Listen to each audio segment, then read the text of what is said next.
बच्चेदानी निकालने की जो सर्जरी होती है जिसे हिस्टेरेक्टोमी कहते हैं, बच्चेदानी निकालनी क्यों पड़ती है?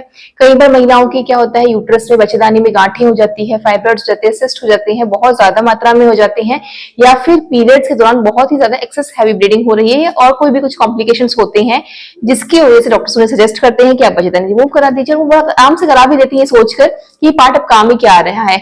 आपको क्या लगता है कि बच्चेदानी का काम क्या है? सिर्फ मां बनने तक की बच्चेदानी की आवश्यकता होती है? ऐसा नहीं होता। ये पार्ट कहाँ कहाँ काम आता है और कैसे इसको निकालने से, यानी बच्चेदानी का ऑपरेशन करवाने से, उसको बाहर निकालने से की जो उम्र है वो घट जाती है, कैसे घटती है, उसके बारे में आज पूरी जानकारी देंगे। और क्या क्या इसके साइड इफेक्ट होते हैं, दुष्परिणाम होते हैं, उसके बारे में भी आपको सारी जानकारी देंगे, तो वीडियो को अंत तक जरूर देखिएगा। सबसे पहले बात करते हैं कि ये प्रोसेस होता कैसे है, यानी बच्चेदानी निकलती कैसे है। पहले के समय में क्या होता था, पेट काट के उस तरह से एक चीरा देके उसके बाद ऑपरेशन किया जाता था। अब क्या हो रहा है, दूरबीन से होने लगा है, वेजाइनल एरिया से भी होने लगा है, लेकिन सबके साइड इफेक्ट्स होते ही होते हैं। अब वो साइड इफेक्ट्स क्या होते हैं, पहले बात करते हैं हम ड्यूरिंग ऑपरेशन, यानी जब ऑपरेशन चल रहा है उस दौरान क्या होते हैं।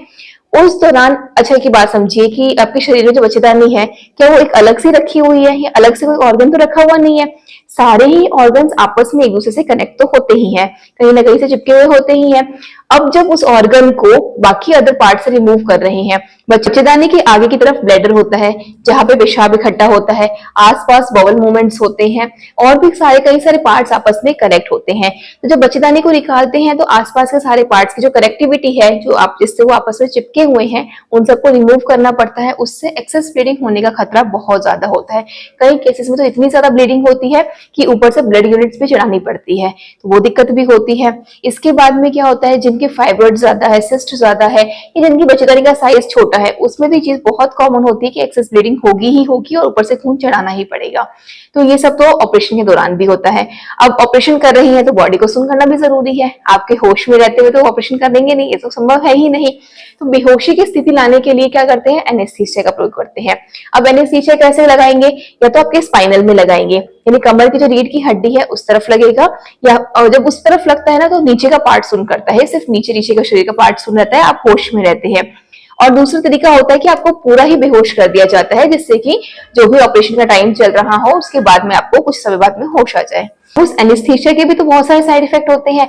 आपको पता है, स्पाइनल में लगने वाला जो एनेस्थीसिया का इंजेक्शन है, उस एक इंजेक्शन की निडल जहां चुभती है ना, वो पेन लाइफ लॉन्ग रहता है। अब आपने ऑपरेशन करा दिया, आज से आपको डिस्चार्ज भी कर देंगे, कुछ समय डिस्चार्ज करने के बाद आप जब भी घर जाएंगे, हर मौसम जब चेंज होता है, जैसे ही मौसम में चेंज होता है, बात का प्रभाव बढ़ता है महिलाओं में, उस समय वो इंजेक्शन इतना ज्यादा पेनफुल रहता है जिसकी वजह से आपकी पूरी कमर की रीढ़ की हड्डी पे दर्द रहता है, पूरी बैक में पेन रहता है, आप झुक नहीं पाते हैं। ये तो रहा एनेस्थीसिया का साइड इफेक्ट। अब उसकी बात करते हैं कि जब ऑपरेशन हुआ है, जस्ट आप हॉस्पिटल में ही है, उस समय क्या क्या दिक्कतें होती है। उस समय कहीं सारे साइड इफेक्ट्स, छोटे मोटे साइड इफेक्ट्स जो है वो देखे जाते हैं। वो कौन से होते हैं, नोजिया होना, वॉमिटिंग होना, इनडाइजेशन का होना, क्योंकि जब आपका बच्चेदानी रिमूव करी है उस समय जैसे आपको बताया ना कि सारे आसपास जो बॉडी पार्ट्स होते हैं वो अफेक्ट होते ही है, तो कहीं ना कहीं आंतें भी अफेक्ट होती है। अब आंतों का काम क्या था, मल को एकत्रित करके उसके अंदर ही रहते हैं। तो जब इसमें ऑपरेशन होता है और कहीं ना कहीं आंतों पे इफेक्ट पड़ गया ना, तो आपको जिंदगी भर के लिए आईबीएस रोग हो जाएगा। आईबीएस क्या होता है, संग्रहणी रोग। संग्रहणी रोग मतलब ये दिक्कत होती है संग्रहणी रोग में कि आप ना एक एप्पल भी खा लोगे ना तो भी आपको फ्रेश होने जाना पड़ेगा, एक गिलास नींबू पानी पी लोगे तो भी आपको फ्रेश होने जाना पड़ेगा। मतलब पेट साफ हर दो, ये समझ लीजिए जो कुछ खाया है, कुछ खाते ही आपने 2 मिनट बैठे भी नहीं होंगे और उसके बाद आपको फ्रेश होने जाना ही पड़ेगा। मतलब इतना ज्यादा इनडाइजेशन का इशू आपके साथ हो जाएगा। अब ऑपरेशन तो 1 दिन का था, वो तो 1 दिन में करा के फ्री हो गए, लेकिन जो साइड इफेक्ट है ना वो जिंदगी भर का होता है। अब ये सब भी साइड इफेक्ट छोटे मोटे आपको बता दिए, लेकिन इससे भी बड़ा एक साइड इफेक्ट होता है। वो क्या होता है, वो होता है कि हमारी बच्चेदानी जो होती है ना, उसकी प्रेजेंस में क्या होता है, एस्ट्रोजन हार्मोन सीक्रेट होते हैं। अब जो एस्ट्रोजन हार्मोन होते हैं ना, ये क्या काम करते हैं, ये एक तरह से ना प्रोटेक्टर का काम करते हैं, यानी कवच का काम करते हैं। कवच, अभी कवच किसका है, ये कवच है हृदय का, यानी हार्ट का।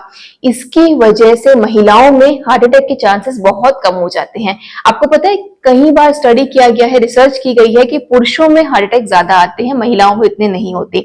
इसका कारण पता है क्या है, इसका कारण यही है कि महिलाओं की जो बच्चेदानी है ना, वो एस्ट्रोजन हार्मोन सीक्रेट करती है, है, यानी एस्ट्रोजन हार्मोन निकालती है, जो हृदय को बल देता है। एक तरह से नहीं समझाएं आपको कि उसको प्रोटेक्ट करता है, उसको बचाता है और उसको पोषक तत्व देता है, बल देता है, जिसकी वजह से हार्ट अटैक के चांसेस भी कम हो जाते हैं और हार्ट इंजरी से भी आप बचे हुए रहते हैं। तो अगर हार्ट पे प्रेशर आएगा, दबाव आएगा, तो क्या होगा, आपका लाइफ स्टाइल कम ही होगा ना। यानी कितना बड़ा काम करती है आपकी लाइफ में बच्चेदानी। और आपको क्या लगता है कि बच्चेदानी का रोल क्या है, सिर्फ एक बच्चा पैदा करने तक। जब बच्चा पैदा हो जाए उसके बाद उसको निकाल दो, पीरियड की झंझट भी खत्म हो जाएगी, जबकि ऐसा नहीं होता है। इसी के साथ साथ में जब एस्ट्रोजन की मात्रा कम हो जाती है, उससे क्या होती है, उससे बोन के अंदर जो लिब्रिकेंट होता है उसकी डिफिशियंसी आती है। डिफिशियंसी में क्या होगा, अब कई बार कहा जाता है, कई बार डॉक्टर्स आपको सजेस्ट करते हैं कि आप 30-35 साल की उम्र हो गई, महिलाओं की 40 साल की उम्र के बाद तो आपको कैल्शियम की गोली खानी ही खानी पड़ेगी। क्यों खानी पड़ेगी, क्योंकि आपकी हड्डियां कमजोर हो गई है, कि कभी भी आवश्यकता पड़ती ही नहीं है। किन महिलाओं को नहीं पड़ती है, जिन महिलाओं की बच्चेदानी ठीक है, जिनकी क्लींजिंग अच्छे से हो रही है, जिनके पीरियड्स नॉर्मल चल रहे हैं, जिनका मेनोपॉज बिल्कुल टाइम पे चल रहा है, ये टाइम पे आया है, मेनोपॉज के बाद में जो भी दिक्कतें आई थी आपने अच्छे से झेल ली है, या वो जिसके कॉम्प्लिकेशंस कम रहे हैं या उसको आपने अच्छे से टैकल कर दिया है, उन महिलाओं की कभी भी बोन डेंसिटी भी कम नहीं पड़ती है। अब क्या कर रहे हैं आप, वापस वही बात होती है, बच्चेदानी निकाल दी, एस्ट्रोजन हार्मोन खत्म हो गया या ना के बराबर रह गया। अब बच्चेदानी के साथ साथ में अगर ओवरीज भी निकाल दिया, कुछ केसेस में होता है कि ओवरीज नहीं निकालते हैं, हम उसको ब्लॉक कर देते हैं।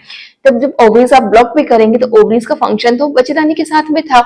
अब जब बच्चेदानी नहीं है तो कुछ टाइम बाद में ओवरीज भी काम करना बंद कर देगी, तो धीरे धीरे एस्ट्रोजन हार्मोन बिल्कुल ही खत्म हो जाएंगे आपकी बॉडी से। तब क्या होगा, वापस वही बात, हड्डियों में दर्द होगा, जॉइंट्स पेन रहेगा। ये दिक्कत महिलाओं में बहुत आम है, जैसे कमर दर्द हो रही है, जॉइंट्स में दर्द हो रहा है, घुटने में का दर्द हो रहा है, चला नहीं जा रहा है। इसके लिए क्या करना है, इसके लिए आपको अपनी बच्चेदानी को साफ रखना है, कभी भी ऑपरेशन की तरफ नहीं जाना है। अब आप कहेंगे कि अगर दिक्कत ज्यादा है, फाइब्रॉइड्स हो रहे हैं, सिस्ट ज्यादा हो रहे हैं, या फिर एक्सेस ब्लीडिंग हो रही, तो ऐसे में क्या करना है चाहिए, आपने तो मना कर दिया कि नहीं करवाना ऑपरेशन, इसको रिमूव नहीं कराना, डॉक्टर ने सजेस्ट किया है करवाना पड़ेगा। अब हम क्या करें, अब आपको ये करना है कि इस नंबर पे कांटेक्ट करना है, जानकारी लेनी है, समझना है कि अगर कोई पार्ट आपकी वजह से खराब हुआ है, क्योंकि बच्चेदानी तो पहले ठीक थी ना, जब भगवान ने हमें भेजा था तो यूट्रस के साथ भेजा था, तो जब उस समय ये चीज सही थी और खराब हमने करी है, तो उसको सही करने की कैपेबिलिटी भी हम में है, हम कर सकते हैं, बस थोड़ी सी मेहनत और थोड़ा समय देना पड़ता है, वो तो आपको देना ही पड़ेगा। और इसके साथ साथ में जब आप नेचुरल तरीके से कोई चीज ठीक करते हैं ना, तो पूरे बॉडी को डिटॉक्स भी करते हैं, सारे शरीर से गंदगी भी निकालते हैं और अपनी जो भी बॉडी पार्ट है उसको पोषक तत्व प्रदान करते हैं, उसको और अच्छा काम करने के लिए उसकी एबिलिटी को बढ़ाते हैं। तो आशा करती हूँ कि मैं आपको हिस्टेक्टोमी की सारी जो भी साइड इफेक्ट्स होते हैं वो आपको समझा पाई होंगी। फिर भी कहीं कोई डाउट हो, कुछ समझ ना आ रहा हो, या अगर आपके साथ भी ऐसी कोई दिक्कत है, आप हमें कमेंट्स प्रश्न कर सकते हैं, दिए गए नंबर पर व्हाट्सएप कर सकते हैं, जानकारी प्राप्त कर सकते हैं। तो इसी के साथ वीडियो को अंत करते हुए धन्यवाद दोस्तों, जय गौ माता, वंदे मातरम।